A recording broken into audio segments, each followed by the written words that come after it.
سعر الاعلاف بقى غالي جدا وتربية الطيور ما بقتش جايبه همها معاك. النهارده هقول لكم على خلطة او علفة هنقدمها للطيور بتاعتنا غير طبيعية في زيادة الاوزان، بتحمي جسم الطيور بتاعتنا من ان يجيلهم اي مرض. فيها كميات عالية جدا من الفيتامين ومن البروتين، وكمان العلفة دي ببلاش. وكمان هقول لكم على سر لزيادة انتاج البيض وزيادة نسبة الخصوبة بسرعة الصاروخ. السلام عليكم ورحمة الله وبركاته. ازيكم عاملين ايه النهارده يا حبايب قلبي؟ يا رب تكونوا بخير وبأفضل حال دايما يا رب. قبل ما نبدأ الفيديو تنسوا تصلوا على الحبيب المصطفى عليه افضل الصلاة والسلام، وتحطوا لايك للفيديو ده وتشترك في القناة وتفعلوا زر الجرس علشان يوصلكم كل جديد. النهارده باذن الله هنقدم للطيور بتاعتنا علفة قوية جدا في زيادة الاوزان وكمان زيادة انتاج البيض، بتدي للطيور بتاعتنا مناعة قوية جدا. وغير كده ان هي بتوفر معانا بشكل كبير جدا من العلفة اللي احنا هنعملها النهارده دي ملانة بالحديد وبالمعدن وبالفيتامين وبالبروتين وبالكالسيوم. فيها فوائد غير طبيعية، بتعالج امراض متعددة، وكمان فيها كميات من الفيتامين العالية جدا، بترفع المناعة وبتفتح الشهية وسهلة الهضم، بتدي للطيور بتاعتنا شهية غير طبيعية، بتساعد الطيور على التحويل السريع وعلى اعلى معدلات وزن في خلال فترة قصيرة جدا. هتوصل البط بتاعكم ل9 كيلو في خلال 3 شهور ونص بس. مش هتصدقوا الاوزان اللي الطيور بتاعكم هتوصل بيها.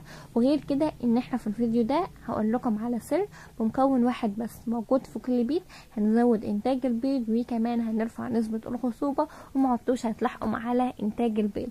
مش بقى الفراخ تبيض لك بيضة وتقعد 20 يوم عقبال ما تبيض البيضة التانية، لا بسم الله ما شاء الله الفراخ بتاعتك هتمطر عليك بيض وهتبيض كل يوم ان شاء الله بعد ما تستخدم المكون اللي احنا هنقوله في الفيديو ده.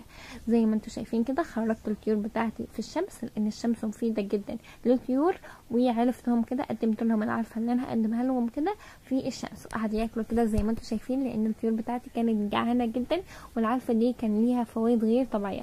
نصفوا الاكل بسم الله ما شاء الله. طب ايه هي العلفة اللي انا مقدماها للطيور بتاعتي النهارده؟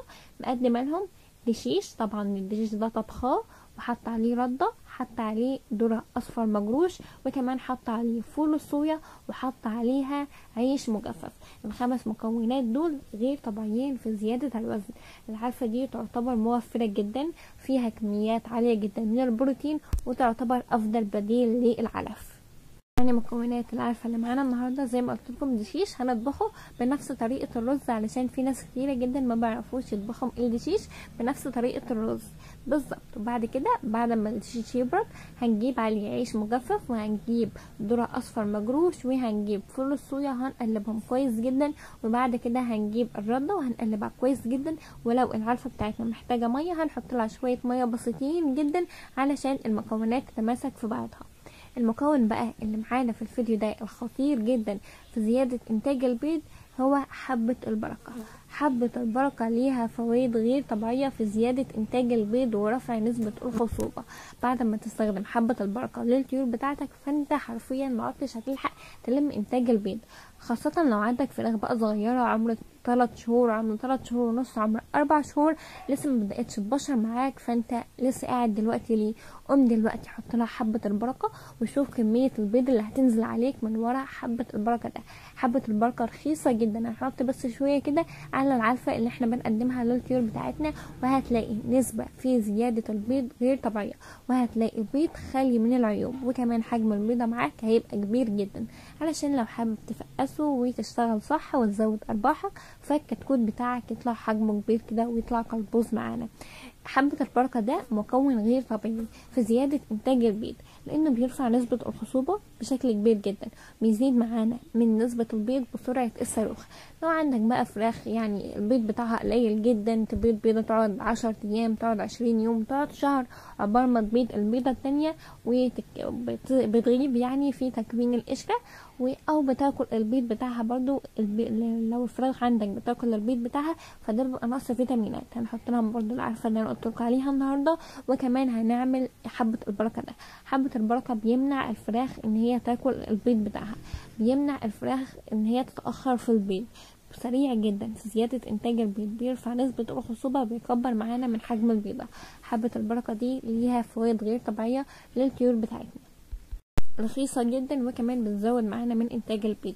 فوائد بقى العلفة اللي احنا عاملينها النهاردة ان هي هتوصل الطيور بتاعتنا، سواء كانت فراخ بلدي، فراخ ساسو، بط، فراخ رومي، سمان، اي حاجة موجودة عندنا. العلفة دي مفيدة بشكل غير طبيعي ليها. لكن لو هنقدمها بقى لسمان، لفراخ ساسو، هنشيل منها الدشيش وهنسيب العيش المجفف، عليه الذرة الاصفر، عليه فول الصويا، وعليه العيش المجفف، وهنحطه للطيور بتاعتنا. لكن لو بقى عندنا بط فراخ بلدي، فيها هنطبخ عليه الدشيش، لان العلفة دي رهيبة جدا في زيادة الاوزان. هتوصل معانا الطيور لوزن غير طبيعي في خلال وقت قصير جدا. هتوصل معانا البط ل9 كيلو ونص في خلال 3 شهور ونص، 4 شهور بكتير جدا، وهتوصل لأعلى معدلات الوزن والتحويل السريع في الطيور بتاعتك. وكمان بتوصل الفراخ الساسو لوزن غير طبيعي في خلال وقت قصير جدا. ان شاء الله او باذن الله هتوصل معانا الفراخ الساسو لوزن 3 كيلو ونص في 35 يوم بس. هنطلع الفراخ بتاعتنا على 35 يوم. برضو لو هنسيبها تطلع معانا من انتاج البيض، فلازم نهتم جدا بالعلفات بتاعتها وبالبروتين. طالما هنسيب الطيور بتاعتنا تبيض وتطلع معانا انتاج، لازم البروتين او نسبة البروتين ما تقلش جدا من نسبة الطيور من جسم الطيور اللي هتبيض عندنا او اللي احنا هنسيبها لانتاج البيض.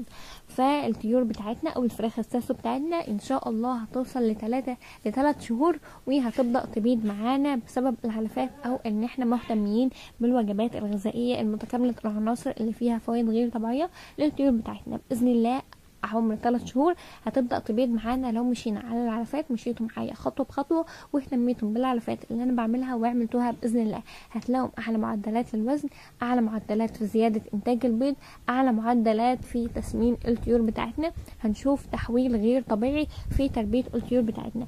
الشمس مفيدة جدا للطيور بتاعتنا، فزي ما انتم شايفين كده عملت لهم العلفة اللي انا قلت لكم عليها النهارده وحطيتها لهم كده في الشمس، لان الشمس بتكمل الفيتامينات الناقصة لو في جسم الطيور بقى بتاعنا، بكتيريا، فيروسات، امراض، كل الحاجات دي. فالشمس بتقضي على الحاجات دي كلها، وفيها فوائد غير طبيعيه للطيور بتاعتنا، لان هي بتزيد النشاط بتزود النشاط بتاع الطيور بتاعتنا. وتلاقي الطيور بسم الله ما شاء الله كده قاعده بتلعب على السطح، وكل حيويه ونشاط.